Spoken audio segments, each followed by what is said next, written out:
Ang Pilipinas ngayon. Narito na ang pinakamainit na mga balita na nakalap sa bawat sulok ng bansa. Ihahatid sa bawat Pilipino saan man kayo sa mundo. Ang Pilipinas ngayon. Pakinggan ang bawat kaganapan sa bawat lalawigan. Ito ang Pilipinas ngayon.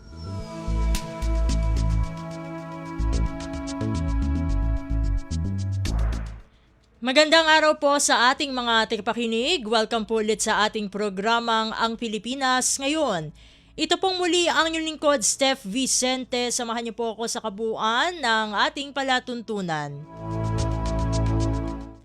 Tulad ng dati, mapakikinggan po ang ulat ng ating mga kapatid na himpilan sa probinsya, ang ating mga segmentong balitang negosyo at kalakalan, balitang sports at balitang artista, maging ang ilan sa mga pangunahing balita mula dito sa ating bansa. Yan po sa kabuuan ng ating palatuntunan, ang Pilipinas Ngayon.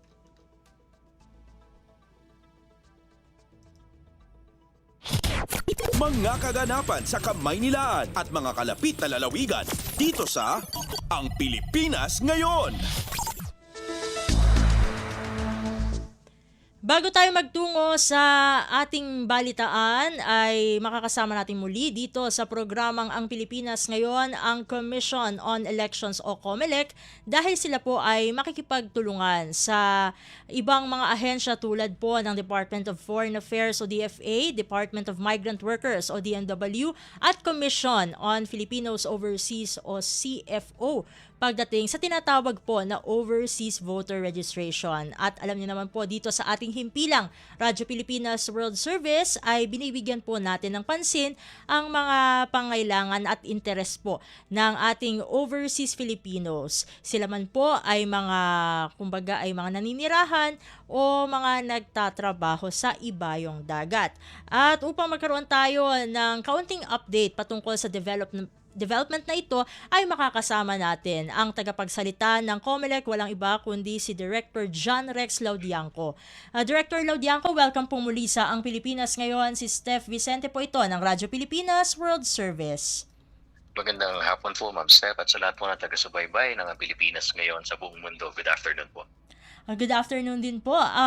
Director Laudianco, ano po ba ang layunin ng Commission on Elections sa pakikipagtulungan po dito sa mga ahensya tulad na lamang nga po ng DFA, ng DMW at CFO bilang local field registration centers para sa overseas voter registration? Although syempre alam naman natin na patuloy po kayong nakikipagtulungan sa mga embassies and consulates around the world, pero syempre dahil dito kasama na rin po kahit maging ang CFO. Opo, dalawang bagay po, no? Sa ngayon nga po ang efforts ay nabubuhos sa registration at dahil kasunod na kasunod po nito ang pagpapalawig po ng bilang ng mga botanteng Pilipino na makikilahok sa susunod na halalan. Kaya nga po dati, tama po kayo sa nabanggit ninyo sa Department of Foreign Affairs, mula po nung natatag ang Commission on Filipinos Overseas, kasama na rin po yung ating Department of Migrant Workers at iba't iba pang mga ahensya na nandun din naka-estasyon sa iba't ibang bansa ay tayo po ay nakipag-MOA sa kanila, nakipag-tap, humingi ng tulong nang sa gayon sa kanilang mga programa ay maisama po yung efforts ng COMELEC una, again, sa registration at pangalawa, pagdating po sa halalan, sila'y makasali. In fact, dun po sa kanilang mga outreach programs, dun po sa kanilang mga one-stop shops na itinatatag sa iba't ibang bahagi ng mundo, natutuwa po kami kabilang na lagi ang voters registration sa mga gawain po nila ito.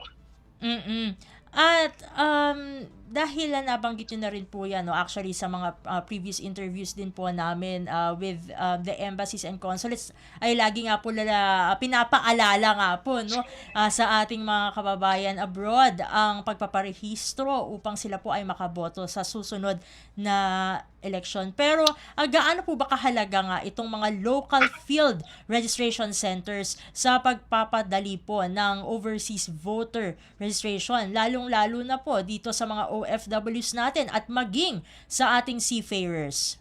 Opo, tama po kayo dyan. Dahil dati po, lagi tradisyonal na pamamaraan ay kailangang pumunta talaga doon po sa ating mga embahada at konsulada. May mga bansa po kasi na talagang sadyang malalaki, malalayo po yung embassies at consulates natin. So nahihirapan ang mga kababayan natin magparehistro to the point na hindi na lang po sila nagpaparehistro. Alam natin ang laki ng bilang na nandun sa bansa na yun, ngunit napakalit po ng bilang ng registered voter. Sa tulong po ng mga field offices, sa tulong po ng kanilang mga projects, mga one-stop shops, mga community outreach projects na nagsasama-sama rin po sila, ang DMV, ang Commission on Filipinos Overseas, ang Department of Foreign Affairs, nilalahok na po ang COMELEC. Ano pong ibig sabihin nito? Inilalapit po ang mga serbisyo ng ating pamahalaan sa ating mga kababayan. Kalakip na po ang ating voters registration, dagdag na ginhawa, dagdag na kadalian, at ito po ay nagiging insentibo na sa ating mga kababayan. Hindi na mahirap magparehistro. Nandyan na sila, mapakadali at makakasama na kagad sila sa pagpaparehistro. At ano-ano po ba yung mga transactions po, no, na maaari rin gawin nitong mga aplikante sa mga local field registration centers bukod po dito sa overseas voter registration? Kasama na rin po dyan yung halimbawa sila ay dati ng rehistradong botante, no? Siyempre, ang inihikayat natin yung mga hindi pa rehistrado, makapagparehistro. Pero ito sa mga dati na meron pong additional service. Bakit? Kung nakita nila na kailangan na nila mag-update, dati po ay wala pang asawa, pagkadalaga pang apelido, ngayon nung sila po ay nakapag-asawa na, maaari na pong may update yan. In fact, pati nga po yung kanilang mga larawan sa voters database ay naiayos na rin natin. Meron din po tayong mga kababayan na mga hindi nagtutugma yung kanilang mga data. Meron po kailangan i-correct. Yan din po ay tinutulungan natin silang ma-correct po yan nang sa gayon lahat ng kanilang dokumentong pangpamahalaan ay nagtutugma at tama. Yan po ay naisasabay kadalasan sa mga consular services. So pagpunta nila, para sila mag-renew ng kanilang passport, naisasabay na po nila ito. Talaga napakalaking bagay po nito sa ating mga kababayan. At para naman po sa mga hindi, kumbaga mga hindi nakakaalam, yun nga po yung mga bagong-bago pa na magiging botante, ano-ano po ang mga dokumentong kailangan dalhin nitong mga aplikante ito at bakit ito mahalaga sa overseas voter registration? Una po sa lahat ay sana ma-emphasize po natin sa tulong po ninyo yung kahalagahan po ng pagiging rehistradong botante kahit po kayo nasa ibang bansa. Bakit? Tinuturing po kayo mga bayani at bilang bayani at nananatiling mamamayang Pilipino, napakahalaga po ng boses niyo sa pagdedesisyon ng mga mamumuno sa ating pamahalaan. Yung pong boto ninyo ay talaga po pinahalagahan ng COMELEC yan. Kaya nga po kami nag-e-effort sa napakaraming bagay. Lalo-lalo na po ngayon na may internet voting na tayo. Sana po makabilang kayo sa halalan, masama ang inyong boses, mabilang namin ang inyong boto. Kaya nga po itong mga bagay na ito ay inilalapit na namin sa inyo. At dahil alam namin na kayo nasa ibang bansa, kung yung pong passport na hawak ninyo, sapat na po yan para magamit ninyo ang pagpaparehistro. Kung sakali man po may iba pa kayong identification documents, okay din po yun. Basta ito po ay inisyo ng ating pamahalaan. Pero sa aming karanasan po, ang kanilang valid passport po ay sapat na para po makapagparehistro sila bilang overseas voter po. At para po sa mga tinatawag po na dual citizens at seafarers, meron po bang espesyal na paalala o proseso na dapat po nilang tandaan?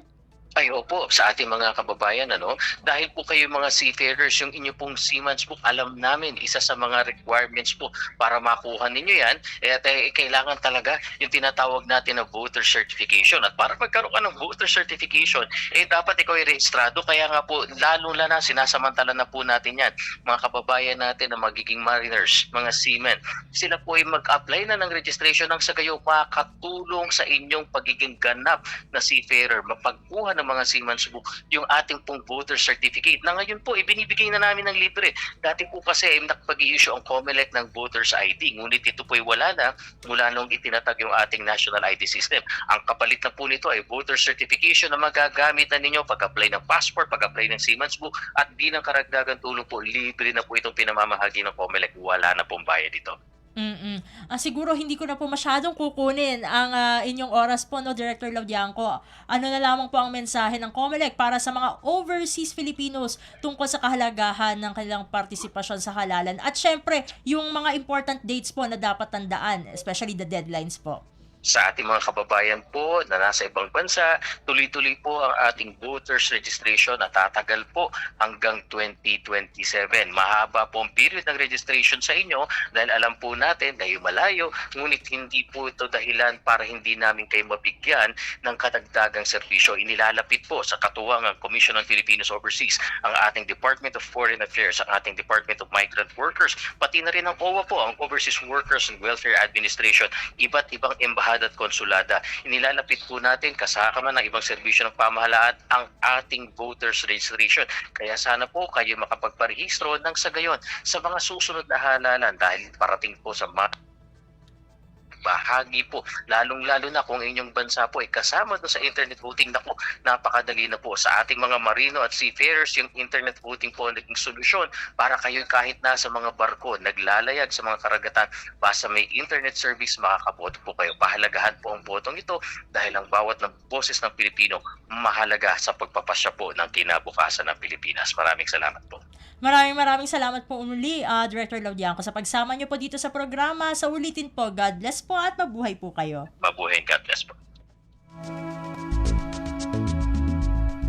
At atin po nakasama dito sa programang Ang Pilipinas ngayon ang tagapagsalita po ng Commission on Elections o COMELEC, walang iba kundi si Director John Rex Laudianco. Dadako na tayo sa ating balitaan.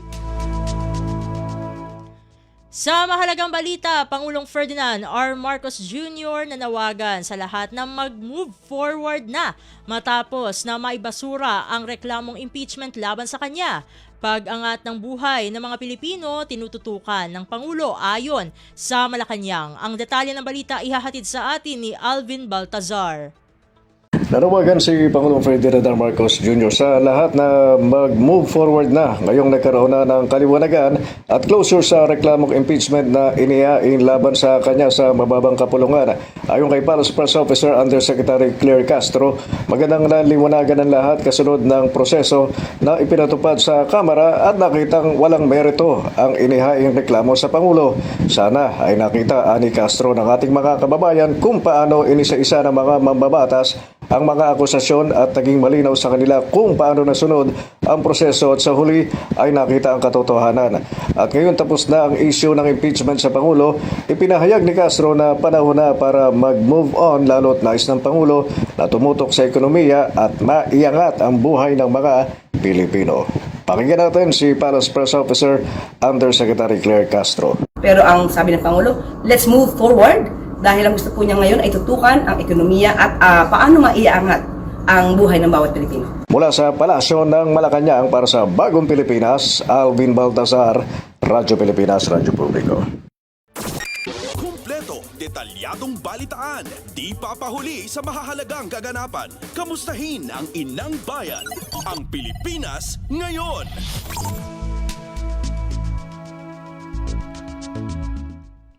Samantala, Malacanang kinontra ang pahayag ng mga kritiko ni Pangulong Ferdinand R. Marcos Jr. kaugnay ng pagiging kumpiyansa nito na mababasura ang reklamong impeachment laban sa kanya dahil hawak nito ang bilang sa Kamara. Balikan natin si Alvin Baltazar para sa kabuuang ulat.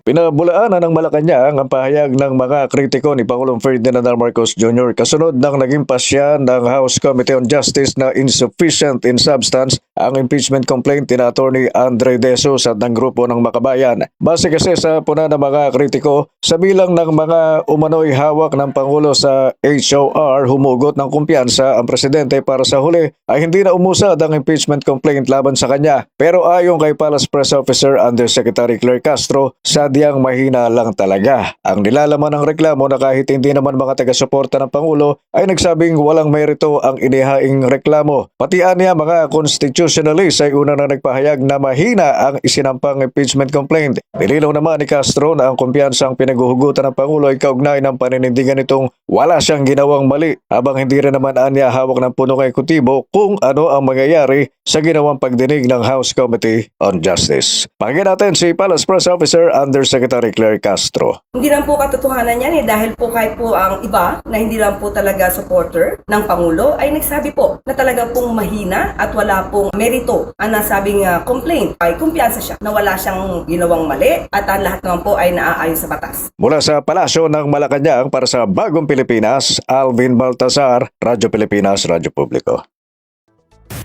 Pasada ng mga balita mula sa Pilipinas para sa mga Pilipino saan man sa mundo. Ang Pilipinas ngayon. Sa iba pang mga balita, pagbasura ng Korte Suprema sa petisyong kumukwestiyon sa legalidad ng Independent Commission for Infrastructure o ICI, patunay ng magandang hangarin ni Pangulong Ferdinand R. Marcos Jr. kontra flood control anomalies. Yan ay ayon sa Malacanang. Ang detalye ng balita ihahatid sa atin ni Raquel Bayan. Patunay lamang na naipakita ni Pangulong Ferdinand Marcos Jr. ang maganda nitong hangarin sa ginawang paglikha ng Independent Commission for Infrastructure. Ito ang pahayag ni Communications Undersecretary Claire Castro kasunod ng desisyon ng Korte Suprema na ibasura ang petisyong kumukwestiyon sa legalidad ng ICI. Anya, ang desisyong ito ng SC nagpapatibay sa hangarin ni Pangulong Marcos na maimbestigahan ang mga maanumalyang flood control project upang mapapanagot ang mga umabuso at nanamantala sa pondo ng taong bayan. Ayon kay Castro, obligasyon ng administrasyon na linisin ng gobyerno mula sa mga umaabuso sa pondo ng bayan, dahilan kung bakit sinimula ng Pangulo ito sa pamamagitan ng Executive Order No. 94 o ang kautusan na lumikha sa ICI upang maimbestigahan ang mga nasa likod ng flood control anomalies. Mula sa Malacanang para sa Bagong Pilipinas, Raquel Bayan ng Radyo Pilipinas, Radyo Publiko. Kumpleto, detalyadong balitaan, di papahuli sa mahahalagang kaganapan. Kamustahin ang inang bayan, ang Pilipinas ngayon. Samantala, nakatakdang magsagawa ang Bureau of Customs o BOC ng isa pang public auction sa 10 luxury cars ng pamilya Diskaya sa darating na Pebrero 11 taong 2026. Ginaganap naman ang public viewing para sa mga interesadong bidders simula ngayong araw hanggang bukas sa Bureau of Customs Port Area Manila. Sa programang Global na Tayo ng Radyo Pilipinas World Service, ipinaliwanag ni BOC spokesperson Attorney Chris Bendijo na hindi angkop na gawing donasyon o ipagamit ang mga luxury vehicle sa mga opisyal o tanggapan ng gobyerno. Kaya naman aniya, minabuti nilang i-auction na lamang ito. Sa ganitong paraan, mapapakinabangan pa rin ang revenue ng forfeited items na ito. Lahat ng kita rito ay babalik sa National Treasury at magiging bahagi ito ng pondo ng bansa.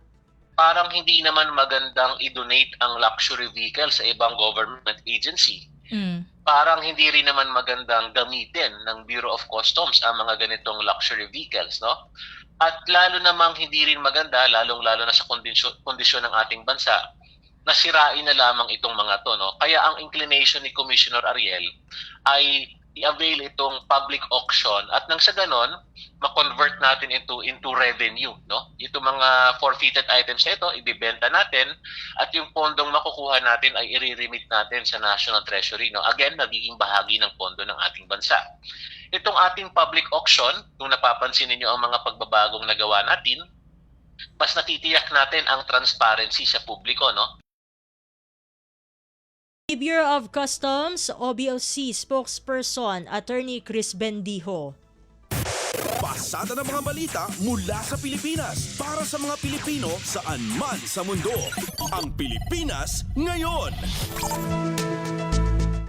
Sa iba pang mga balita, House Majority Leader Sandro Marcos sinagot ang ulat na nabigyan umano ng malaking DPWH projects ang kanyang distrito. Ang kabong ulat ihahatid sa atin ni Kathleen Forbes. Iginiit ng mga miyembro ng House Committee on Justice na hindi ni railroad ang impeachment proceedings laban kay Pangulo Ferdinand R. Marcos Jr. taliwas sa mga paratang ng ilang kritiko. Ayon kay Vice Chair Isabel Maria Zamora, dumaan sa masusing talakayan ang pagsusuri sa sufficiency in form at substance ng mga reklamo at inisa-isa pa ang bawat paratang laban sa Pangulo bago ito ibinasura. Binigyan diin ni Manila Representative Joel Chua na lahat ng endorsers at miyembro ng komite ay binigyan ng sapat na pagkakataong magsalita at dumipensa, kaya't hindi maaaring sabihing minadali ang proseso. Para kay Bicol sa Party List Representative Terry Redon, kung naisa nang ipahinto agad ang impeachment, sa determinasyon pa lamang ng sufficiency in form ay dapat ibinasura na ito. Ngunit pinayagan pa rin na umusad hanggang sa substance. Nilinaw ng mga mambabatas na ang desisyon ay nakabatay lamang sa nilalaman ng mga reklamo at sa kawalan ng malinaw na overt act na direktang nag-uugnay sa Pangulo. Itinanggi rin ni Justice Committee Chair Jervy Luistro ang alegasyong moro-moro lamang ang proseso.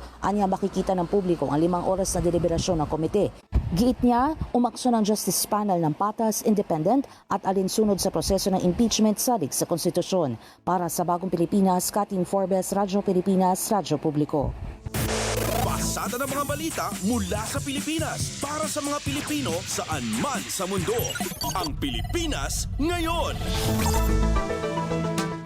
Bago ang susunod nating balita, ang nakaraang balita na ihinatid sa atin ni Kathleen Forbes ay patungkol sa naging pahayag ng House Justice Panel kung saan kanilang sinabi na ang pagbasura sa impeachment laban kay Pangulong Ferdinand R. Marcos Jr. ay hindi ni-railroad at hindi rin minoro-moro. Samantala, nanindigan naman si House Majority Leader Sandro Marcos na hindi siya magkokomento o makikialam sa anumang usapin kaugnay sa anumang impeachment complaint na inihain sa Kamara. Kasunod ito ng pagbasura ng House Committee on Justice sa 2 impeachment complaint laban kay Pangulong Ferdinand R. Marcos Jr. na kanyang ama. Kahit sa usapin ng impeachment complaint laban naman sa Vice Presidente ay minabuti ng House Majority Leader na hindi na magkomento. As far as I'm concerned, everyone is confident and happy with the leadership of Speaker Boji. He has been steering the House through his own quiet brand of leadership, which is what I think the House needs now, and instituting the reforms that the House requires to show to the Filipino people.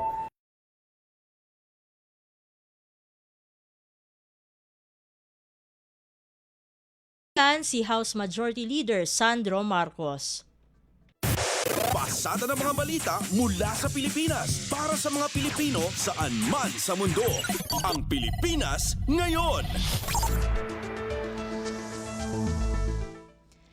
Sa iba pang mga balita, isa pang questionableng flood control project sa Nauhan, Oriental Mindoro, tinututukan ngayon ni Governor Bons Dolor. Ang detalye ng balita ihahatid sa atin ni Quincy Kahilig. Isiniwalat ni Oriental Mindoro Governor Homerlito Bons Dolor na may natuklasan na isa pang umano'y palpak na flood control project sa bayan ng Nauhan sa kanyang lalawigan. Dagdag pa ito sa questionableng 289 million pesos na flood control project sa barangay Tagumpay na kasalukuyan ng dinidinig sa Sandigan Bayan.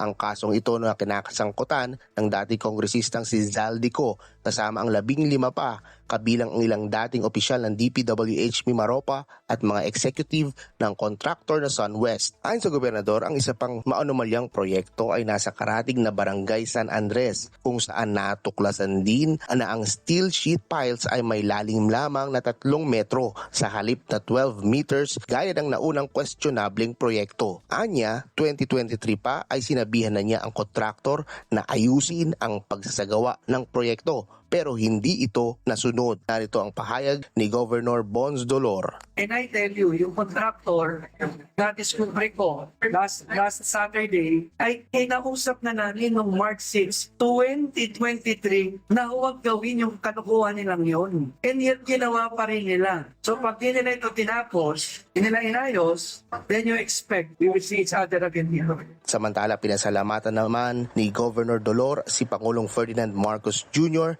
sa kanyang mga hakbang para mapanagot ang mga sangkot sa mga maanomalyang proyekto. Para sa Bagong Pilipinas, Quincy Kahilig, Radyo Pilipinas, Radyo Publiko. Kumpleto, detalyadong balitaan, di papahuli sa mahahalagang kaganapan. Kamustahin ang inang bayan, ang Pilipinas ngayon. Sa iba pang mga ulat, nalampasan ng Bureau of Customs o BOC ang revenue target nito para sa unang buwan ng taong 2026. Batay sa datos ng BOC, nakakolekta ang ahensya ng 80.7 billion pesos na revenue nitong Enero. Mas mataas ito sa monthly goal na 513 million pesos. Ipinapakita rin ng bilang na ito ang 1.9% na pag-akyat mula sa 79.3 billion pesos na nakolekta noong kaparehas na period noong nakaraang taon. Sa programang Global na Tayo ng Radyo Pilipinas World Service, sinabi ni BOC spokesperson Attorney Chris Bendijo na itinuturing nilang dahilan ng pag-angat ng revenue ang pinagsama-samang aksyon ng district collectors at stakeholders. Well, talagang collected effort ito, no, ng ating mga district collectors, pati na rin ng ating mga stakeholders, no. I think the messaging is very consistent and clear, no. Under the administration of Commissioner Ariel, talagang good governance ang ating panawagan dito at ini-implement. Siguro that creates confidence, stability, at yun nga, no, when you're doing business, yung kasing pagiging predictable or consistent na mga factors should really help you, no, sa iyong negosyo. So I guess with the implementations, yung ating good governance measures, nandiyan yung policy, nandiyan yung anti-conflict of interest. So I think nakikita at nagre-respond ang mga stakeholders. Ating efficiency rate sa collection at mataas din ito. So kahit na hindi ganun kalaki yung increase ng volume of importations, sa ating mas magandang pagpangating collection at ng revenue generation, I think that contributed dito sa ating 80.74 billion, no, na collection for January, which exceeded yung ating target by 513 million pesos. Bureau of Customs o BOC spokesperson Attorney Chris Bendijo. Pasada ng mga balita mula sa Pilipinas para sa mga Pilipino saan man sa mundo. Ang Pilipinas ngayon. Samantala, suportado ng isang foreign policy expert ang panawagan ni Senador Erwin Tulfo na i-review ang One China policy ng Pilipinas. Ito ay sa gitna ng kanyang pagkaluklok bilang bagong chairperson ng Senate Foreign Relations Committee. Sa programang Front and Center ng Radyo Pilipinas World Service, sinabi ni International Studies expert Professor Renato De Castro na napapanahon ang pagrepaso sa polisiya upang maiangkop ito sa interes ng Pilipinas at hindi basta sumunod sa One China Principle na idinidikta ng Beijing. Inaasahan naman ni De Castro na magiging critical din si Tulfo sa Estados Unidos at magiging palaban din sa mga aktibidad ng China sa West Philippine Sea. My expectation is that he will be balanced, unlike, of course, the previous chair, which tend, of course, to be highly critical of our treaty alliance with the United States, but at the same time being kind of timid when it comes to Chinese aggressive action against the Philippine Navy, the Philippine Coast Guard, and ordinary Filipino fishing folks in the West Philippine Sea, South China Sea area. Dinig ni International Studies expert na si Professor Renato De Castro. Kumpleto, detalyadong balitaan, di papahuli sa mahahalagang kaganapan. Kamustahin ang inang bayan, ang Pilipinas ngayon.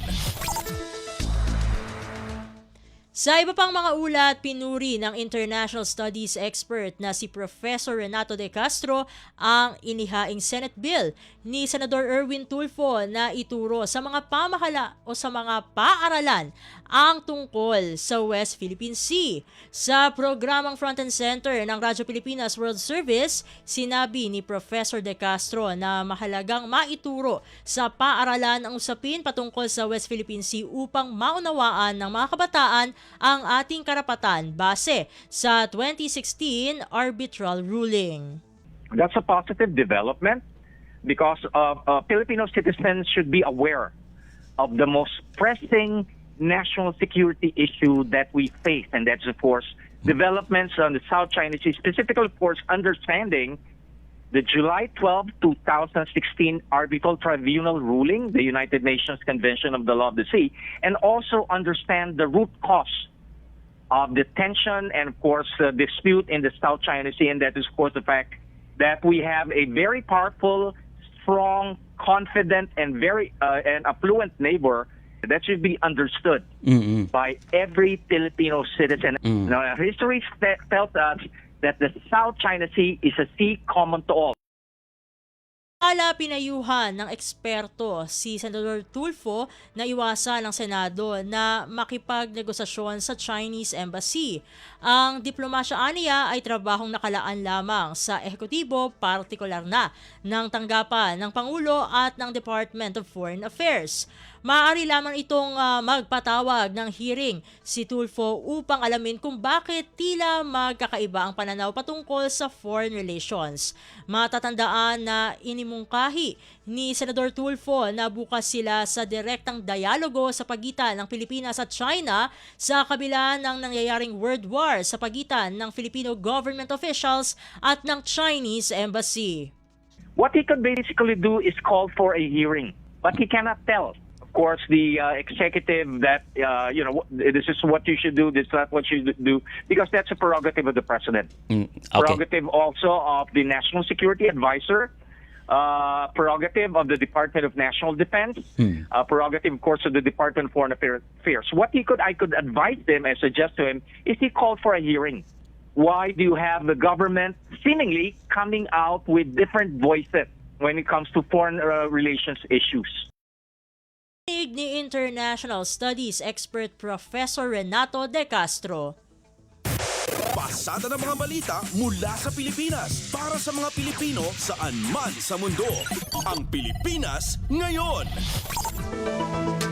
Samantala, performance-based incentive ng mga kaguruan ang ugat ng suliranin ngayon ng mass promotion sa mga paaralan sa bansa. Sa programang Global na Tayo, ipinaliwanag ni Tingog Party List Representative at EDCOM2 Co-Chair Representative Jude Asidre na bagamat hindi intensyonal, resulta ng pressure sa mga guro sa pagkamit ng metriko ng zero dropout ang pagpapasa sa mga estudyante kahit hindi pasado. Batay sa ulat ng EDCOM2, umabot na sa krisis sa edukasyon, partikular ang proficiency collapse sa mga estudyante ang kinakaharap ng bansa. 30% kasi sa mga mag-aaral sa grade 3 ay hindi makabasa at makapagbigay solusyon sa problemang pang-matematika. Tiniyak naman ni Representative Asidre na tututukan nila ang pagsasakatuparan ng kanilang rekomendasyon bilang tugon sa krisis na ito sa sistema ng edukasyon sa bansa. So, itong report natin, ito ay ang magiging operational roadmap natin. Paano ba ayusin ng gobyerno, lalong-lalo ng ehekutibo, kasama ang suporta ng lehislatura, para magkaroon ng, kumbaga, unified game plan para ma-address ang mga problema. Na maging mas, kasi sa ngayon, isa sa problema natin, yung pagka-fragmented din ng educational system. Paano natin, by way of working together, ay magkaroon tayo ng central guide for educational reform. Tingog Party List Representative at EDCOM2 Co-Chair Representative Jude Asidre. Kumpleto, detalyadong balitaan, di papahuli sa mahahalagang kaganapan. Kamustahin ang inang bayan, ang Pilipinas ngayon. Sa iba pang mga ulat, hindi lamang pangailangan ng mga mag-aaral ang tutugunan sa problemang edukasyon ng bansa. Sa panayam ng programang Global na Tayo, sinabi ni Tingog Party List Representative at EDCOM2 Co-Chair Representative Jude Asidre na isinusulong ngayon sa ilalim ng EDCOM2 report ang pagpapaganda ng kalagayan ng ating kaguruan. Babawasan na, ani Asidre, ang administrative task upang matutukan nila ang pagtuturo. Tutugunan din ang problema kung saan hindi angkop ang mga asignaturang itinuturo ng mga guro sa kanilang specialization. Higit sa lahat, mas marami na rin ngayon, aniya, ang oportunidad upang umangat ang mga guro at wala nang magre-retiro lamang na walang naging career progression. Gusto natin mas nakafocus sila sa pagtuturo.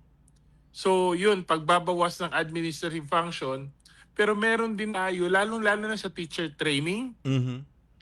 Kasi ang nangyayari dahil sa kakulangan minsan natin ng teacher, kahit kung ang major ng teacher na yun ay sabihin na lang natin culture or arts, sa kakulangan ng teacher, minsan kinukuha natin maging science teacher eh. Siyempre, hindi sila ganun kahanda. So, siguro yung alignment din, yun din ang kailangan nating pagtuunan ng pansin. Nandiyan din yung nasimulan na natin, yung career progression. So, ang ginawa natin, nagkaroon tayo ng career progression, pinaghihiwalay na natin. Sino yung mga teacher na mapupunta sa school management at sino yung mga teacher na magpapatuloy na magtuturo sa classroom. Okay. Ang gusto natin kasi walang teacher na magre-retire na hindi lang naman nakakaangat. Tingog Party List Representative at EDCOM 2 Co-Chair, Representative Jude Asidre.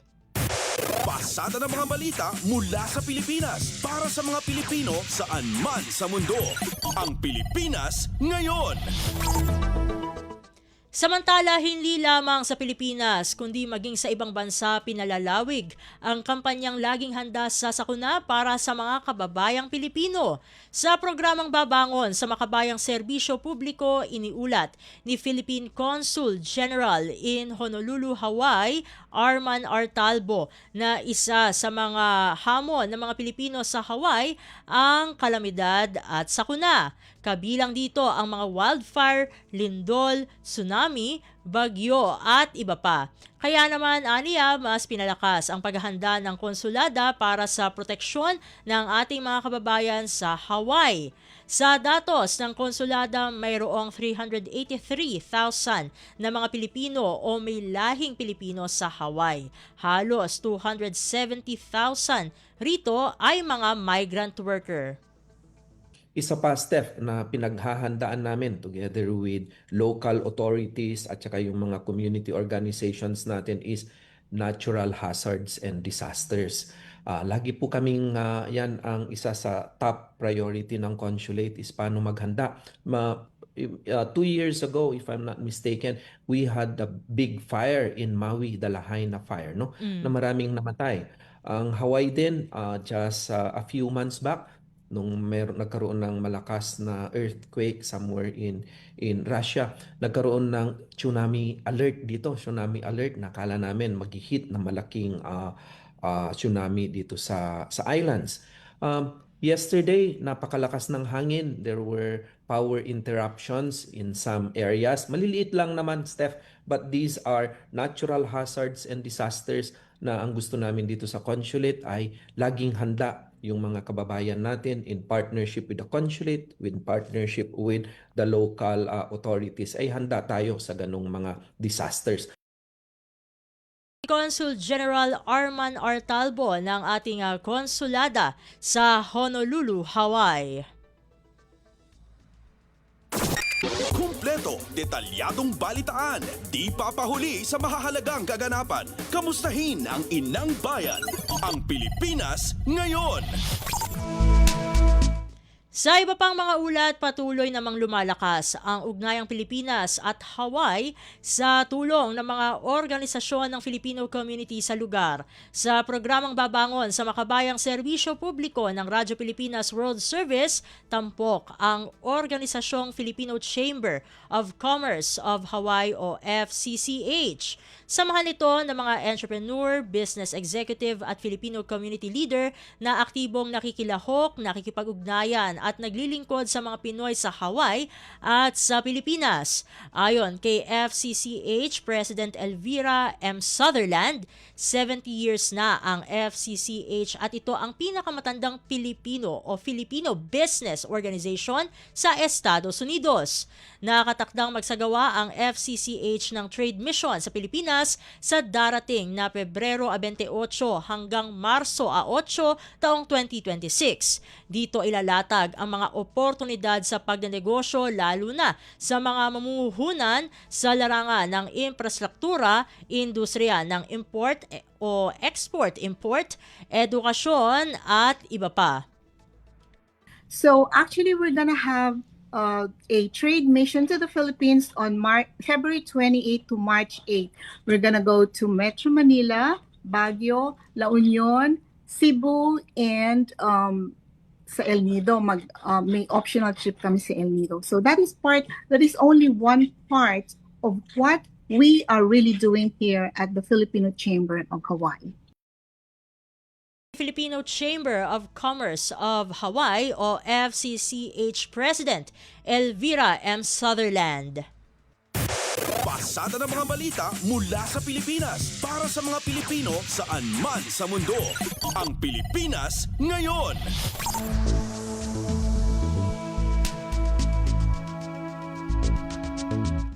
At iyan ang mga mainit na kaganapan para sa araw na ito. Samantala, ating antabayanan ng mga ulat mula sa ating mga kapatid na himpilan sa probinsya para sa bugson ng ating regional news sa pagbabalik ng Ang Pilipinas Ngayon makalipas lamang po ang ilang mga paalala. Mabilisang trivia, dagdag talino. Heto na ang Dagling Kaalaman.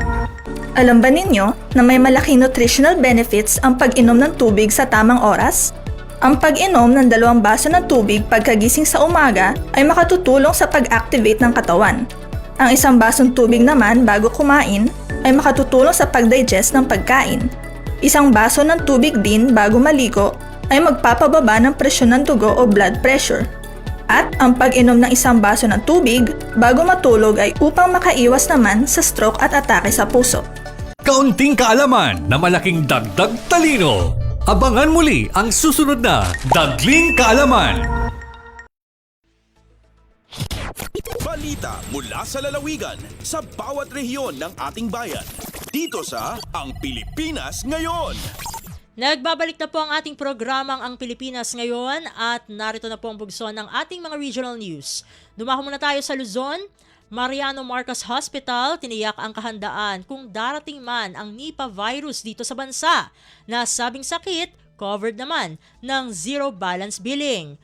Ang kabang ulat ihahatid sa atin ni Jude Pitpitan mula sa Lawag. Impasigurado ti Mariano Marcos Memorial Hospital and Medical Center ana kasaganada nukas pagarigan ta umay iti Nipah virus diti Pagilian. Segon kini Adult Infectious Disease Specialist Dr. Marijoy Santos, ang babalin nga usaran dagiti protocols iti panawan ang nagraira ti COVID-19. Impaganatgat ti doktor nga early detection when no diagnosis ti tulbek tap no masigurado ang makalasat ti pasyente nga agsagaba iti daytoy. Gaputawon pa iti agas wenno bakuna mang parmak iti mismo virus tilaeng maubra dagiti hospital kat suporta tapno malasat ti pasyente daytoy kay nasawan ano ag gurigor ti pasyente kat ikanda ti agas a para gurigor. Manay ti deta baga ni Santos at ti sakit kat karaman iti zero balance billing. Manipod iti syudad ti Lawag Jude Pitpitan para iti Radyo Pilipinas World Service. Balita mula sa lalawigan sa bawat rehiyon ng ating bayan. Dito sa Ang Pilipinas Ngayon. Inyong napakinggan ang ulat ni Jude Pitpitan mula sa Lawag. Puntahan naman natin ang Agoo, bagong centenarian sa San Fernando, La Union, kinilala ng pamahalaang panlunsod. Narito si Glenda Sarak para sa balita. Binigbig ti City Government ti San Fernando, La Union ti 2 akabarbaro a centenarians ti syudad. Babaan dayto iti panangasikaso ti City Social Welfare and Development Office ken ti Office of the Senior Citizens Affairs. Dagito a centenarians kat Dalaula Urban Ancheta, Manipod Barangay 1, anaipas nga iti October 27, 1925, kinilola Pasencia Dumagin, Manipod Barangay 3, anayanak iti June 19, 1925. Sinarungkaran ida ni City Mayor Hermenegildo Gualberto, kadwana dagiti representatives manipod iti OSCA ken CSWDO, ken personal ana ipay kadakada dagiti benepisyo para kadagiti centenarians kas nakalanad iti City Ordinance number 2018-16. Nakaawat ti 2 nga lola as centenarians iti certificate of felicitation ken monetary gift a 100,000 pesos manipod iti city government. Iparparangarang dagitoy aprobisyon ti panangipat dagiti city government iti presensya ken kontribusyon dagiti natataengan iti pagsayaatan ti kagimungan. Manipod Agoo, La Union, Glenda Bakungan Sarak para iti Radyo Pilipinas World Service. Balita mula sa lalawigan sa bawat rehiyon ng ating bayan. Dito sa Ang Pilipinas Ngayon. Inyong napakinggan ang ulat ni Glenda Sarak mula sa Agood. Dakoy naman natin ang rehiyon ng Kabisayaan. Rehabilitasyon ng Maharlika Highway sa Samar kukumpletuhin bago matapos ang taong 2027. Ang detalye ng balita ihahatid sa atin ni Daisy Belizar mula sa Borongan. Mabakod nga commitment, target ang DPWH nga hingpit nga mabalyuan ang rubang nga Maharlika Highway sa Samar antes matapos ang tuig 2027. Didan inspeksyon ara DPWH Secretary Vince Dizon and Governor Shari Antan. Warak katago han Secretary aniya pagkadismaya, mismo hiya naka-eksperyensya hato naka mga dalagan han sasakyan nga naabot lahin 5 nga 7 ka kilometro kada oras tungod daton grabe nga lubak ka pinabakdaw nga Santa Rita. Tututukan gihapon aton lifeline nga mga steel bridges so gadan Gandara, Kalbiga nga ang sikat nga San Juanico Bridge. Sa ring ni Secretary Dizon, gagamitan ang budget at 2026 ng 2027 nga diri na kinahanglan nga manguta ang hagawasan nasod. Makikipagsumpayan ang DPWH sa dagkong nga mga kontraktor para masiguro nga di kalidad ang trabaho nga diri basta-basta nga maruruba utro.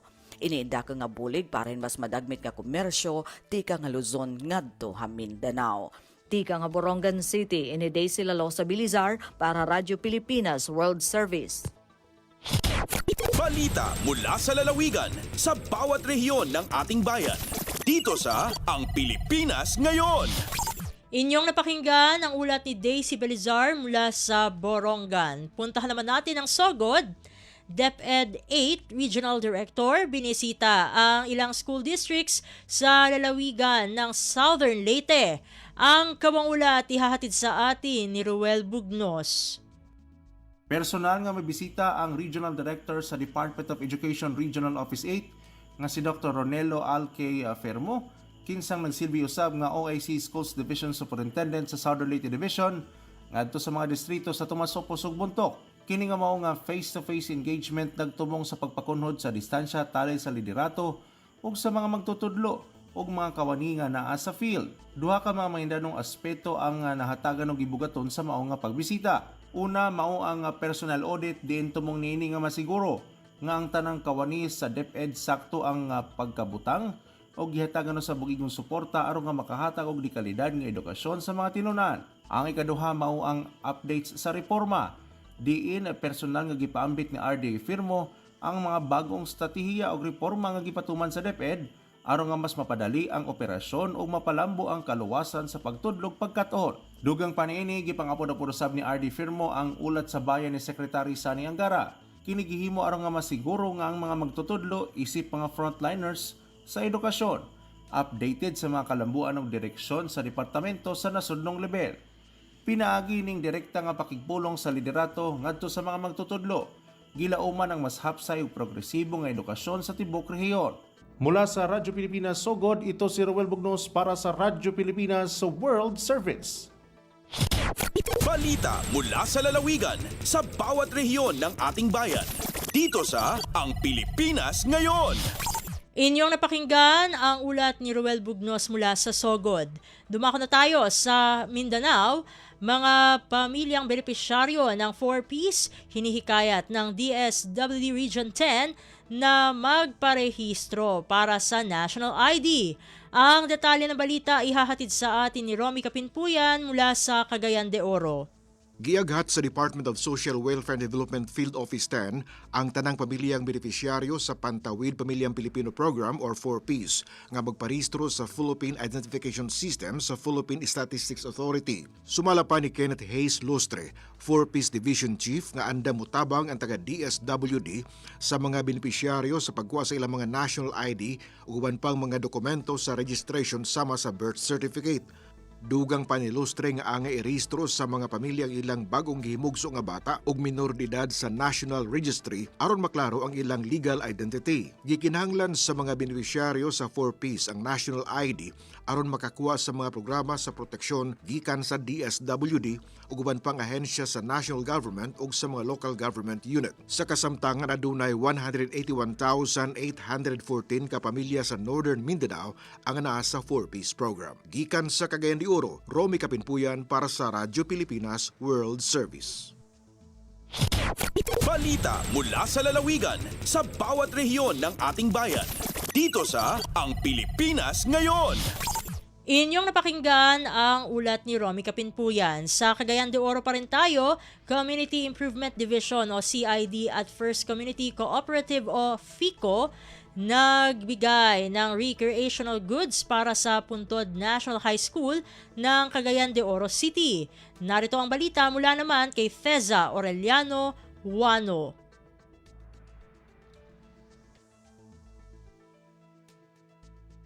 Gikalipay o gipasalamatan sa mga magtutudlo ingon man estudyante sa Puntod National High School ang nadawat ka bagong recreational goods alang sa teen center niini nga gitunol sa kagamhanang lokal pinaagi sa Community Improvement Division uban usab sa pag-abag sa First Community Cooperatives bag-uhay pa lamang.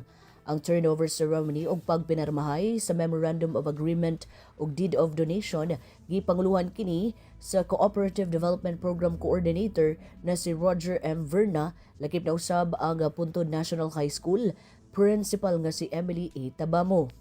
Lakip sa ilang nadawat ang TV, musical instrument, board games ug uban pa nga makahatag og dugang kadasig, kalingawan, pagdevelop og social skills sa mga kabataan ug sa mga tulungaan ining syudad.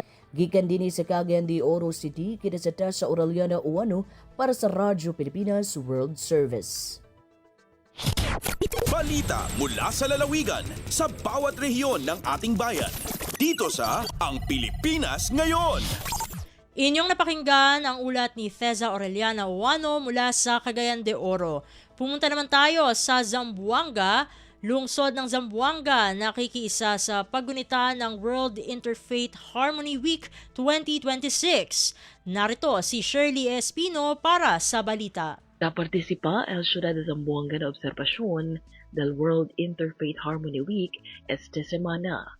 Este formalmente a principia durante el flag raising ceremony na City Hall que dale mira el soporte del ciudad na interfaith dialogue y mga esfuerzo para mantener la armonía na ciudad. Relatado con este, el gobierno local recientemente ya pasó un orden ejecutivo que significa el soporte del LGU na mga esfuerzo y actividad del United Nations o UN. El World Interfaith Harmony Week na observa desde Pebrero 1 hasta Pebrero 7 este año. Parte del mga aktibidad amo el rezo para el paz, solidarity y compassion kaya participa el mga Zambongueño. Desde na RP Zamboanga y si Shirley Espino para na Radyo Pilipinas World Service. Balita mula sa lalawigan sa bawat rehiyon ng ating bayan. Dito sa Ang Pilipinas Ngayon. Inyong napakinggan ang ulat ni Shirley Espino mula sa Zamboanga. Pumunta naman tayo sa Butuan. Tropical Depression Bashang nagdulot ng matinding ulan sa Cabadbaran City, Agusan del Norte. Trabaho at klase sinuspinde ng Cabadbaran LGU. Narito ang balitang hatid naman sa atin ni Jezreel Sudario. Formal nga gipahibalo sa City Government of Cabadbaran ang mandatory suspension sa tanang klase sa tanang level, publiko o pribado, subay sa Executive Order No. 009 Series of 2026 nga gi-issue sa City Mayor's Office tungod sa heavy rainfall warning nga dala sa Tropical Depression Bashang. Sumala sa Executive Order nga gipirmahan ni City Mayor Judicia Namante ang suspensyon sa klase epektibo Pebrero 5, 2026 ug magpadayon hangtod sa mosunod nga pahibalo gikan sa opisina sa mayor o sa City Disaster Risk Reduction and Management Council. Gipasiugda sa City Government kausa sa ilang nag-unang katungdanan ang pagsiguro sa kaluwasan o kaayuhan sa mga estudyante ug teaching personnel. Gawa sa klase, gisuspend usab ang tanang trabaho sa mga opisina sa gobyerno sa syudad sa Cabadbaran karong adlaw. Bisan pa niini, magpadayon ang operasyon sa mga opisina nga naghatag og essential services sama sa health services, emergency response, peace and order, disaster risk reduction ug public safety. Gikan sa RP Butuan kini si Jezreel Sudario para sa Radyo Pilipinas World Service. Balita mula sa lalawigan sa bawat rehiyon ng ating bayan. Dito sa Ang Pilipinas Ngayon. Inyong napakinggan ang ulat ni Jezreel Sudario mula sa Butuan. Dadako na tayo sa Iligan. Blue alert itinaas sa Iligan City bilang paghahanda sa epekto ng bagyong Basyang. Ang detalye ng balita ihahatid naman sa atin ni Sharif Timhar Habib Majid. Gipasaka ang blue alert status sa Iligan City isip pagpangandam sa posibleng epekto sa tropical storm Basyang nga giloman magdala og kusog nga ulan ug hangin sa dakbayan sugod karong Huwebes Pebrero a 5 hangtod Biyernes Pebrero a 6. Sumala sa Iligan City Disaster Risk Reduction and Management Council, padayon nga gibantayan ang lihok sa bagyo tungod kay makapahinungdan kini og pagbaha ug landslide, ilabi na sa kabukiran ug ubos nga mga lugar. Naka-standby na usab ang mga rubber boat sa Task Force Iligan ug mga sakyanan sa lokal nga pangagamhanan alang sa posibleng pagbakwit. Andam na usab ang hinabang alang sa kapin sa syentos ka pamilya, samtang naka-code white ang health cluster o mga health team alang sa paspas nga medical response. Sa laing bahin, gipahimang nuan ni Coast Guard Station Lanao del Norte Commander Lieutenant Junior Grade Al Salum Ismaila ang mga mananagat nga dili na lang magpalawod, samtang nakaangkla na ang mga barko sa barangay Kiwalaan ug naka-standby sab ang ilang rescue assets. Gikan sa Radyo Pilipinas, Iligan, kini Sharif Timhar, alang sa Radyo Pilipinas World Service. Balita mula sa lalawigan sa bawat rehiyon ng ating bayan. Dito sa Ang Pilipinas Ngayon. Inyong napakinggan ang ulat ni Sharif Timhar Habib Majid mula sa Iligan. Dito na nagtatapos ang ating regional news. Dadako na tayo sa ating mga segmento. Sa pagbabalik ng Ang Pilipinas Ngayon, aming pong ihatid sa inyo ang segmentong Balitang Negosyo at Kalakalan sa pamagitan ng ating kasamang si Bea Gaza de Guzman. Makalipas lamang po ang ilang mga paalala.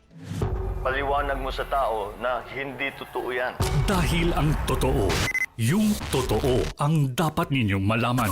Nagkalat sa internet ang fake news o mali at fake news. Tinatapot niyo yung tao. What they are doing is creating panic. We say no. Yung pagkalat ng fake news. And some of it's dangerous. Sana iwasan po natin pag-spread ng fake news. At di magpapakalat ng disinformation at misinformation ang kasulukuyang administrasyon. Stop telling us fake news because you're wrong. Para sa totoo at mapagkakatiwalaang mga balita at impormasyon, Radyo Pilipinas. Lagay ng ekonomiya, kalakalan, negosyo at iba pa. Atin ang alamin dito sa Ang Pilipinas Ngayon. Nagbabalik ang programang Ang Pilipinas Ngayon. Narito na po ang ating segmentong Balitang Business. Umakyat ang inflation o consumer prices sa 2% nitong January kasabay ng tumataas na presyo ng housing at utilities kahit pa mayroong pagbagal ang food prices. Sa ulat ni National Statistician Claire Dennis Mapa, ang 1.8% ng pagtaas kumpara sa tala noong buwan ng Disyembre ay resulta ng 3.3% na pagtaas ng housing, water, electricity at gas index. Sanhi rin ang pagtaas ang umangat na presyuhan sa services tulad na lamang ng restaurant at accommodation inflation na nasa 4% mula sa 2.4% noong nakaraang buwan.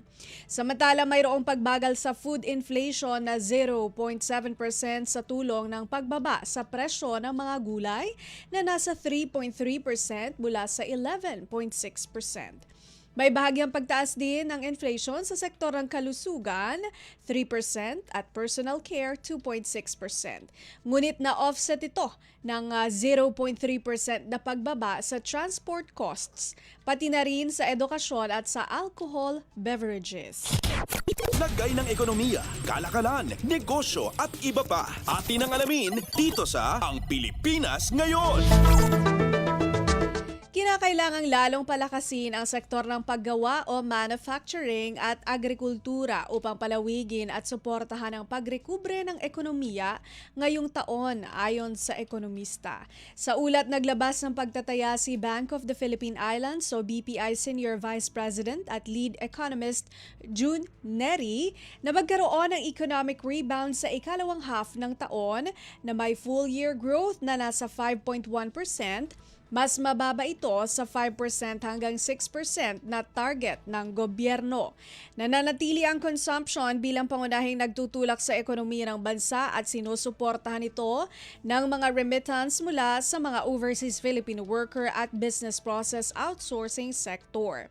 Paliwanag ni Neri, lumago lamang ang consumer spending sa 3.8% sa huling quarter ng 2025. Ito na ang pinakamabagal buhat noong 2010 sa labas ng pandemya.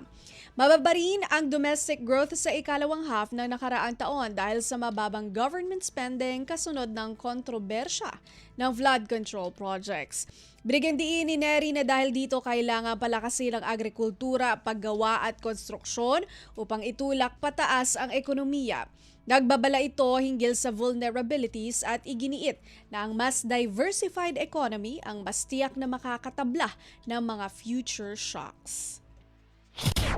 Lagay ng ekonomiya, kalakalan, negosyo at iba pa. Atin ang alamin dito sa Ang Pilipinas Ngayon. Hinimok ng Bureau of Internal Revenue o BIR ang ilang ahensya ng gobyerno at state-run institutions na makilahok sa Tax Awareness Month. Idineklara noong taong 2024 ni Pangulong Ferdinand R. Marcos Jr. sa pamamagitan ng Proclamation No. 486, layunin ng obserbasyon na paghusayin ang kamalayan ng publiko sa batas, regulasyon at compliance sa usapin ng pagbubuwis. Nakalinya na ayon sa BIR ang mga aktibidad upang ipakalat ang impormasyon at edukasyon sa taxpayer registration, wastong filing ng tax returns at nasa oras na pagbabayad ng tamang buwis. Binigyang diin ng BIR na sa tulong ng kampanyang ito na ipapakita sa taong bayan ang integridad, profesionalismo at nation building sa pamamagitan ng epektibong koleksyon ng buwis. Hinikayat ngayon ng BIR ang mga Revenue Region District Office at partner institusyon na magsagawa ng aktibidad na magpapalakas sa voluntaryong pagsunod lalo na sa maagap na pag-file at pagbabayad ng buwis. Dagdag ng BIR, nagsisilbi ang Tax Awareness Month bilang daan upang gawing mas madaling maabot, tuloy-tuloy at madaling tumugon ang mga impormasyong hinggil sa pagbubuwis para sa publiko. Lagay ng ekonomiya, kalakalan, negosyo at iba pa. Atin ang alamin dito sa Ang Pilipinas Ngayon. Pangwakas sa ating balitang negosyo at kalakalan, narito ang palitan ng piso kontra sa ibang mga salapi ngayong araw, February 5, 2026. Ang United States dollar nasa 58 pesos 97 centavos, Japan yen 38 centavos, Singapore dollar 46 pesos 35 centavos, South Korea won 4 centavos, China yuan 8 pesos 49 centavos. Hong Kong dollar 7 pesos 55 centavos, United Kingdom pound 80 pesos 54 centavos, European Monetary Union euro 79 pesos 63 centavos, Canada dollar 43 pesos 16 centavos at Saudi Arabia rial 15 pesos 72 centavos. Lagay ng ekonomiya, kalakalan, negosyo at iba pa. Atin ang alamin dito sa Ang Pilipinas Ngayon. At yan po ang ating balitang negosyo at kalakalan. Ito po si Bea Gaza de Guzman para sa Radyo Pilipinas World Service. Antabayanan po ang balitang kalakalan hatid sa atin ni Leo Magpayo sa pagbabalik po ng programang Ang Pilipinas Ngayon. Paalala muna mula sa himpilan. This is a public service announcement. Discipline is the key. Umiwas sa aksidente sa daan. Ang pagmamaneho ay may kaakibat na responsibilidad, hindi basta mapaandar lang ang sasakyan. Kilatisin ang sarili, ang kahandaan sa manibela, siguruhing inyong konsentrasyon ay hindi magagambala. Importante rin na ating laging isipin, init ng ulo ay huwag pairalin, bagkus kaligtasan ng lahat ang siyang dapat unahin. Isang mahalagang paalala mula sa Presidential Broadcast Service at Radyo Pilipinas, Radyo Publiko, 738. This is a public service announcement. Public service announcement from PBS, Presidential Broadcast Service at Radyo Pilipinas, Radyo Publiko, 738. Updates at pinakahuling mga usapin sa mundo ng palakasan. Atin ang pakinggan dito sa Ang Pilipinas Ngayon.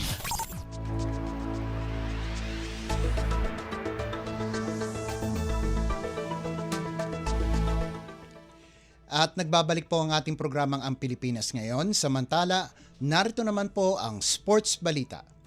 Nagpasabog ng matinding comeback si Filipina tennis star Alex Ayala sa Abu Dhabi matapos talunin si Alexandra Sasnovich 2-6, 6-4 at 7-6 para umusad sa quarterfinals ng Women's Tennis Association o WTA 500 Abu Dhabi Open sa Zayed Sports City.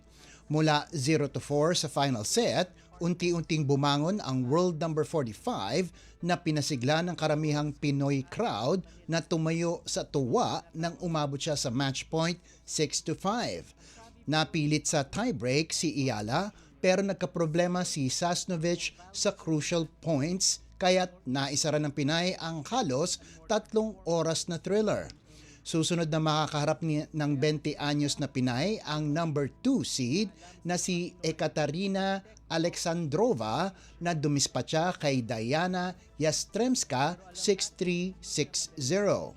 Pasok din sa doubles quarterfinal si Ayala kasama si Janice Tian ng Indonesia matapos talunin sina Leila Fernandez at Kristina Mladenovic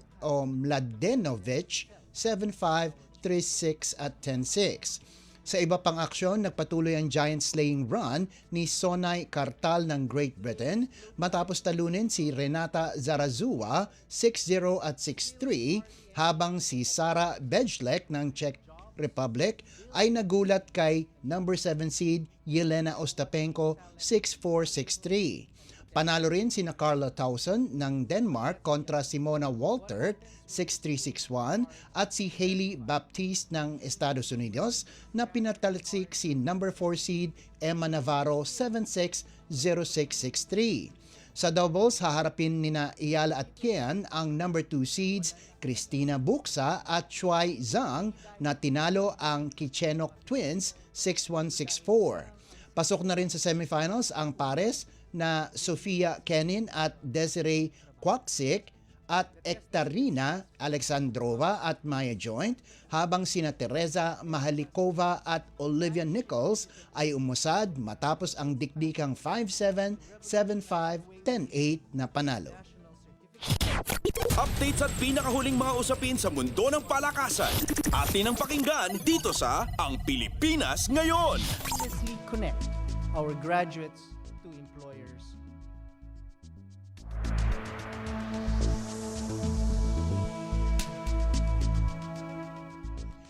Target ng mga top sports officials na muling mag-host ng isang high-level tennis tournament sa bansa matapos ang matagumpay na pagdaraos ng unang Philippine Women's Open, ang kauna-unahang Women's Tennis Association o WTA 125 event sa Pilipinas. Pagkaraan ng isang linggong kompetisyon, nagtapos ang torneo na may positibong feedback mula sa mga manlalaro at fans at may malaking bilang ng mga nanood.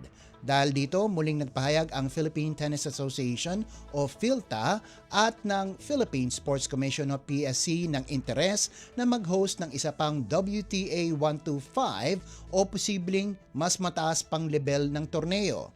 Ayon kay PhilTA Secretary General John Ray Tiangco, malaking tagumpay ang unang hosting. Dagdag niya, mas handa sila para sa susunod na taon at marami silang natutunan mula sa unang edisyon. Nasa unang taon pa lang ang PhilTA ng kanilang 3-year deal para sa WTA 125. Ngunit nilinaw ni Tiangco na mas komplikado ang pag-akyat sa WTA 250 o mas mataas dahil pag-aari ito ng private entities at kailangan pang pag-usapan kung ililis o bibilhin ang franchise. Sa kabila nito, naniniwala si Tiangco na maswerte ang Pilipinas. Target ng WTA na umabot sa 70 ang WTA 125 tournaments sa buong mundo at kasama na ang Maynila na may magandang schedule dahil tumatapat sa second week ng Australian Open. Updates at pinakahuling mga usapin sa mundo ng palakasan. Atin ang pakinggan dito sa Ang Pilipinas Ngayon. Formal nang inanunsyo ni Agyanti Miller ang kanyang paglipat sa De La Salle University ilang linggo matapos niyang lisanin ng San Beda.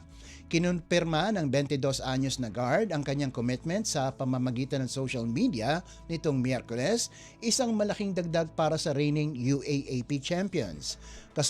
Kasunod ito ng kanyang pamamaalam sa Red Lions noong Enero 17. Kilala bilang isang 6'4" na versatile guard, sasama na si Miller sa talentadong Green Archers lineup na kasalukuyang nagdiriwang pa rin ng kanilang pagkakampyon.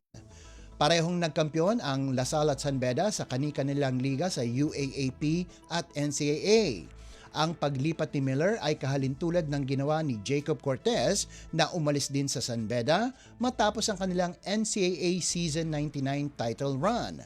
Bagamat hindi nakalaro sa Game 2 ng finals dahil sa suspension, malaking bahagi si Miller sa pagbawi ng corona ng San Beda matapos nilang isweep ang Letran sa Season 101. Bago makapaglaro para sa La Salle, dadaan muna siya sa 1-year residency kaya posibleng mag-debut siya sa UAAP Season 90. Sa pag-alis ni Kayam Baclaan patungong pro ranks, inaasahang magbibigay si Miller ng malaking tulong sa backcourt ng Green Archers kasama si Cortez, isang panibagong sandata para sa kanilang title defense. Updates at pinakahuling mga usapin sa mundo ng palakasan. Atin ang pakinggan dito sa Ang Pilipinas Ngayon.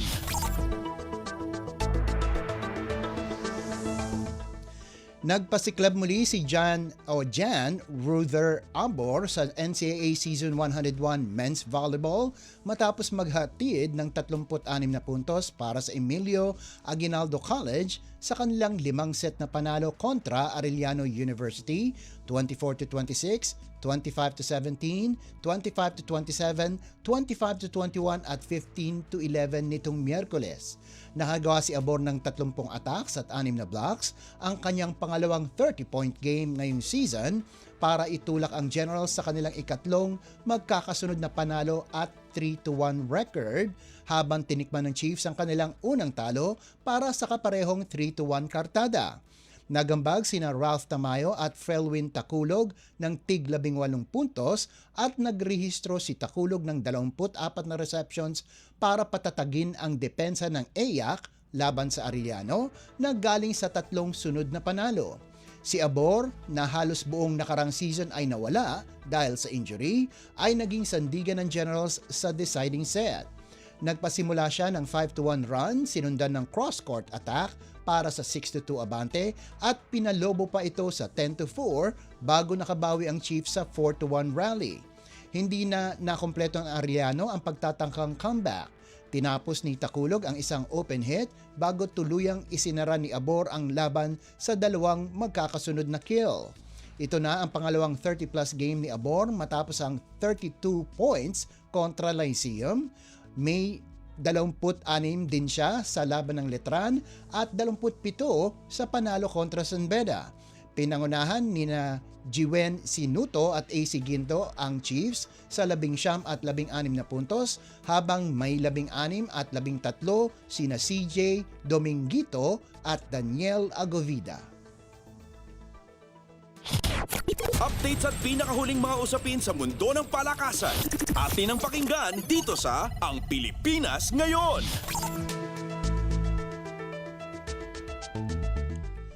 At bilang pangwakas sa ating segmentong sports balita, patuloy ang matikas na pagbabalik ni Cyril Almeñana sa NCAA Season 101 Women's Volleyball Tournament matapos pangunahan ang University of Perpetual Help System Dalta sa isang malinis na 25-20, 25-21 at 25-11 na panalo kontra Mapua University nitong Miyerkules.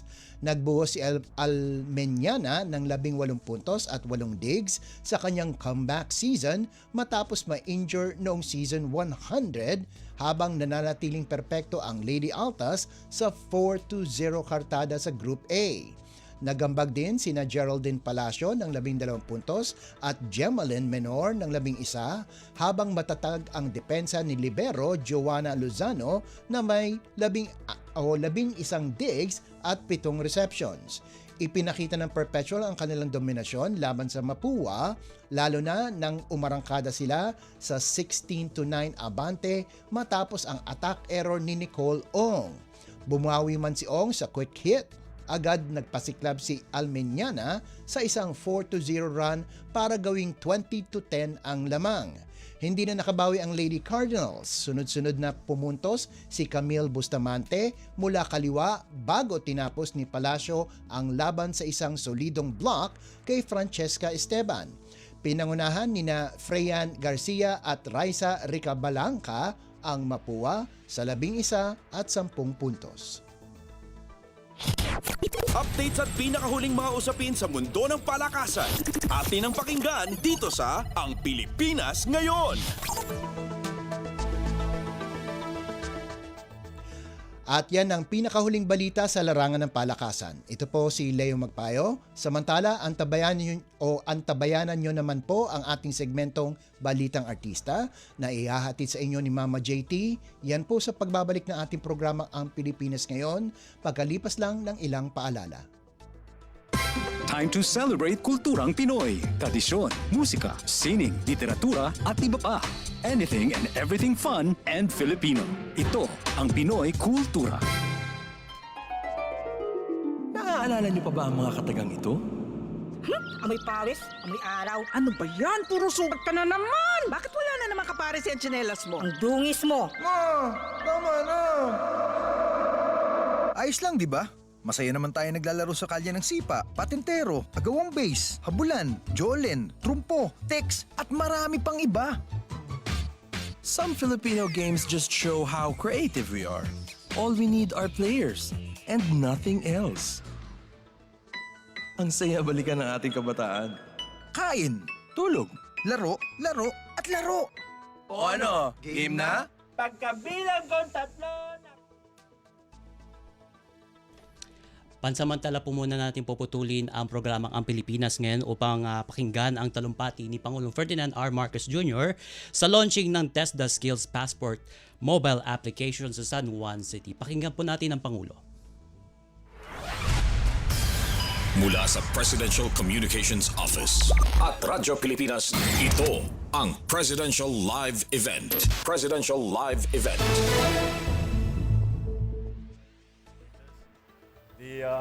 Please take your seats. The DepEd Secretary, Sani Angara, and the other members of the Cabinet, our Chairperson, Chairperson Shirley Agrupis, and San Juan Lone District Representative Isabel Maria Zamora, and the honorable members of the House of Representatives, San Juan City Mayor Francis Javier Zamora, our TESDA educator. I brought my own podium para hindi ako nahirapan nag-ano.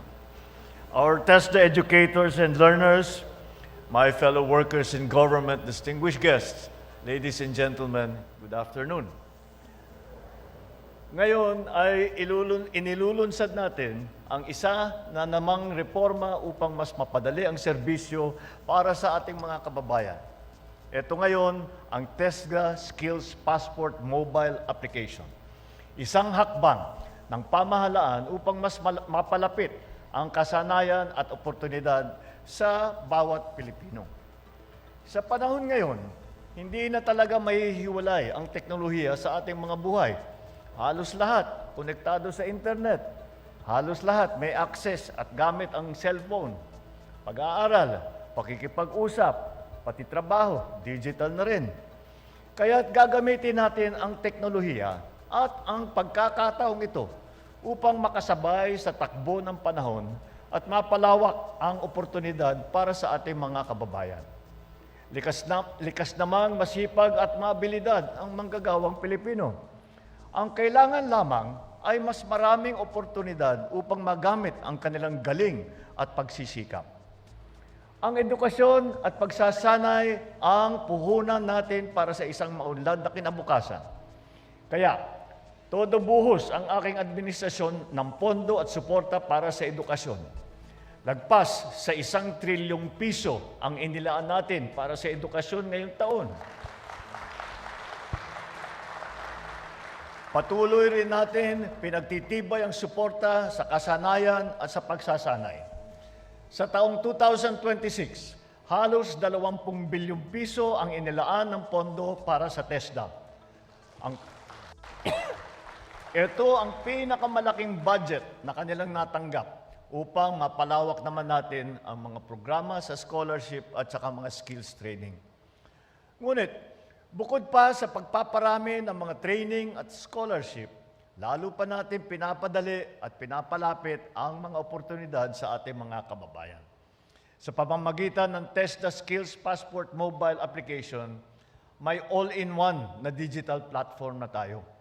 Dito makikita ninyo ang mga mahalagang impormasyon tungkol sa TESDA trainees, scholarship, employment opportunities, TESDA accredited training institution, at TESDA online training courses.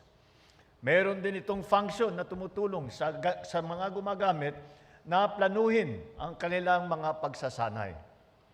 Para sa ating TESDA Scholar, mayroon kayong sariling digital storage kung saan mapapatunayan ang inyong national certificate at mga training. Tinanong ko nga kay Sec Kiko kung paano, kung ako employer, paano ako nakakasiguro na yung mga pinapakita na sinabing dinaan ng training ay totoo. Ay yun lahat ng mga impormasyon dito, ginamit na natin ang blockchain para maliwanag na maganda at totoo lahat ng impormasyon na inyong binibigay. Mas mapapadali rin ang pag-aaral online, pati ang pag-a-apply sa mga scholarship sa pamamagitan lamang ng iisang aplikasyon. Bukod dito, mayroon ding online AI assistant na handang tumugon sa inyong mga katanungan anumang oras. At bilang TESDA certified, magkakaroon kayo ng access sa mga serbisyong mag-uugnay sa inyo sa mga oportunidad sa trabaho. Maaari rin itong ituring bilang isang job portal site. Ikukonekta rin ito ang mga estudyante, graduate, manggagawa, at ang industry representative mula sa lahat ng rehiyon ng bansa. Ang TESDA Skills Passport mobile app ay isang maaasahan na magagamit natin sa digital space. Maliban sa pagtiyak ng integridad at kredibilidad ng mga credential ng bawat user, protektado pa ito at ang personal na impormasyon. Mga kababayan, asahan ninyo na kami sa pamahalaan ay hindi titigil sa trabaho upang tulungan na kayo ay guminhawa ang inyong mga buhay. Patuloy naming sisiguruhin na may sapat na pondo ang edukasyon. Palalakasin din namin ang pagsulong ng skills development ng bawat mamamayang Pilipino. Kaya sa ating mga kabataan, TESDA Scholar at sa lahat ng gustong matuto ng mga panibagong mga skills, inaanyayahan ko kayo subukan at gamitin ang TESDA Skills Passport mobile app. Naway magsilbing itong tulay para sa mas masagana at mas maginhawang bukas. Sabay-sabay po tayong kumilos para sa bagong Pilipinas kung saan bawat Pilipino ay may kaalaman, may kakayahan at may kabuhayan. Maraming salamat, mabuhay ang bagong Pilipinas.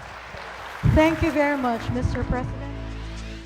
Inyo pong napakinggan ang naging talumpati ni Pangulong Ferdinand R. Marcos Jr. sa launch ng Technical Education and Skills Development Authority o TESDA Skills Passport mobile application sa makabagong San Juan National Government Center sa San Juan City ngayong araw ng Huwebes, 5 ng Pebrero taong 2026. At dito na po nagtatapos ang ating programang Ang Pilipinas Ngayon. Ako pong muli ang inyong lingkod, Steph Vicente.